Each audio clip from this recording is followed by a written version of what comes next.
शौच। नियम साधना का पहला अंग है शौच। शौच शब्द का अर्थ है पवित्रता, शुचिता, सफाई। यह शौच दो प्रकार का होता है। एक तो सांसारिक जगत का अर्थात बाहरी शौच, दूसरा मानसिक जगत का या भीतरी शौच। शौचंतु द्विविध प्रोक्तम बाह्यम अभ्यंतरं तथा मृजलाभ्यम अस्मृतम बाह्यम मनः शुद्धि अस्तथांतरम। मिट्टी, जल या तरह तरह की औषधियों के यथोपयुक्त व्यवहार को बाहरी शौच कहते हैं, जिनसे शरीर, कपड़े या रहने का घर आदि साफ सुथरे रहते हैं।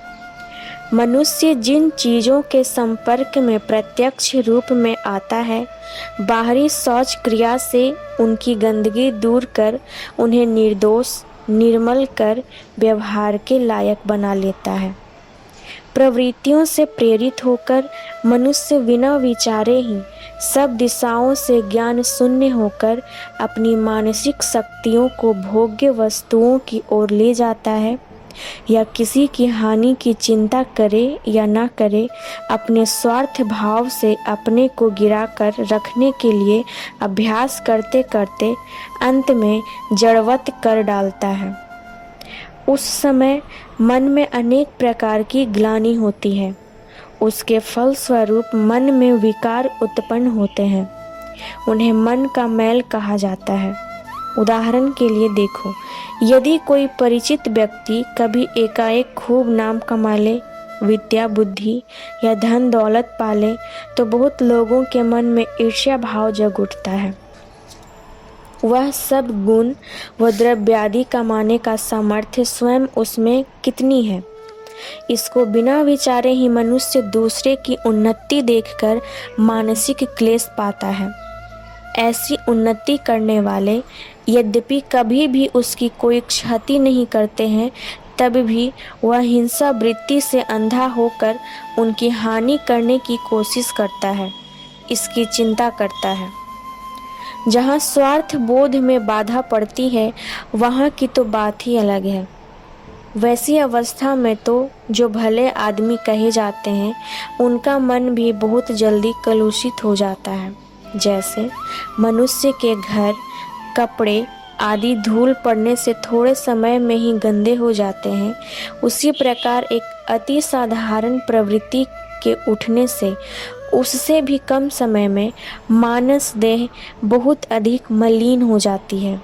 इसलिए शरीर, घर, कपड़े आदि को साफ रखने की ज़रूरत है ही, उससे भी अधिक मन को साफ रखने की ज़रूरत है। पर शरीर, कपड़े, घर आदि को साफ रखने में जितना अधिक परिश्रम लगता है, मन की सफाई उससे बहुत अधिक परिश्रम चाहती है। इसलिए बुद्धिमान मनुष्य एक क्षण के लिए भी अपने मन की पवित्रता नष्ट नहीं होने देते। सदा प्रवृत्तियों के आंधी के विरुद्ध सावधान रहना होगा। अपने को कभी भी आंधी के मुख में छोड़ देने से काम नहीं चलेगा। बाहरी और भीतरी सफाई में एक यह भेद भी है कि बाहरी गंदगी दूर करने के लिए अपने भी थोड़ी देर के लिए अशुचिता के पंख में उतरना पड़ता है।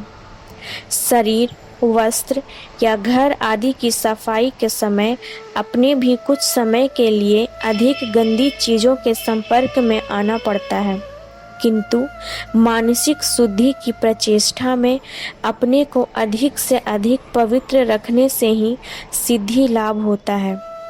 ग्लानि बाहरी हो या भीतरी, उसे दूर करने के लिए शक्ति की आवश्यकता माननी ही पड़ेगी।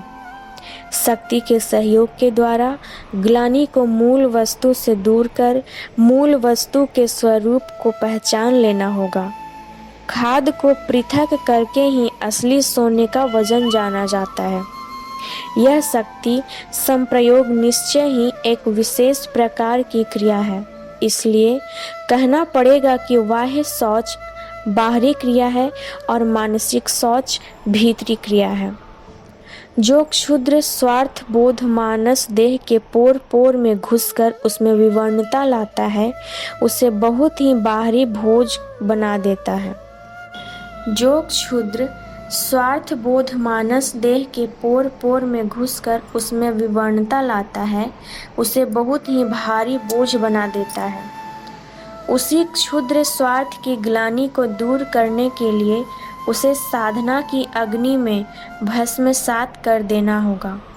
यह साधना होगी क्षुद्र स्वार्थगत साधना के ठीक विपरीत, अर्थात यह साधना ऐसी होनी चाहिए जिससे मन के प्रत्येक रंध्र से अपवित्रता की बची खुची ग्लानि और कालिमा भी बाहर होने को बाध्य हो जाए।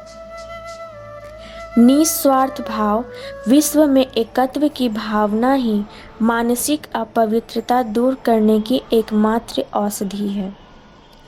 जिस आदमी को जिस चीज़ के प्रति जितना अधिक लोभ या मोह होगा, वह उस चीज़ के विषय में उतना ही विपरीत भावना लेकर धीरे धीरे स्वार्थ संजात मानसिक क्लेश से छुटकारा पा सकता है। जिसको धन आदि का लोभ प्रबल रहता है, उसके लिए धीरे धीरे दान करने का अभ्यास बढ़ाना उचित होगा और उसी अभ्यास के माध्यम से वह जन सेवा कर सकता है।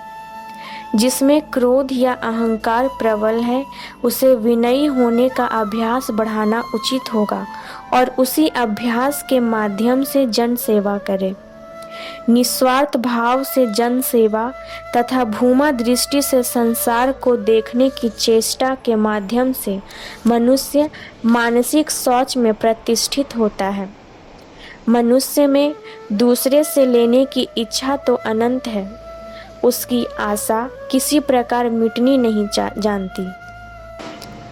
मनुष्य में दूसरों से लेने की इच्छा तो अनंत है, उसकी आशा किसी प्रकार मिटना नहीं जानती, पर दूसरों को देने की इच्छा एकदम कम। साधारणतः मनुष्य जब भी दूसरों को कुछ देता है, तब अधिकतया उसमें देने की या सेवा की भावना तो एकदम गौण रहती है। मुख्य भाव रहता है दान के बदले प्रतिदान पाने की इच्छा का, अथवा दाहिने हाथ से दान करना है और बाएं हाथ से यश लूटने का उग्र लोभ रखता है। इसलिए लोभ की इस वृश्चिक ज्वाला से बचने के लिए साधक को इसके विपरीत भाव का अनुशीलन करना होगा, अर्थात किसी दूसरे से कुछ भी लेने की तिल भर भी इच्छा न रखते हुए देने की ही अनंत इच्छा रखनी होगी। छोटे मैं के क्षुद्र पिंजरे का द्वार तोड़कर मन को उन्मुक्त अनंत आकाश की नीलिमा में अधिष्ठित करना होगा। नील आकाशे असीम छेये छड़िए गेछे चांदेर आलो, आबार केनो घरेर भीतर आवार केनो प्रदीप ज्वालो।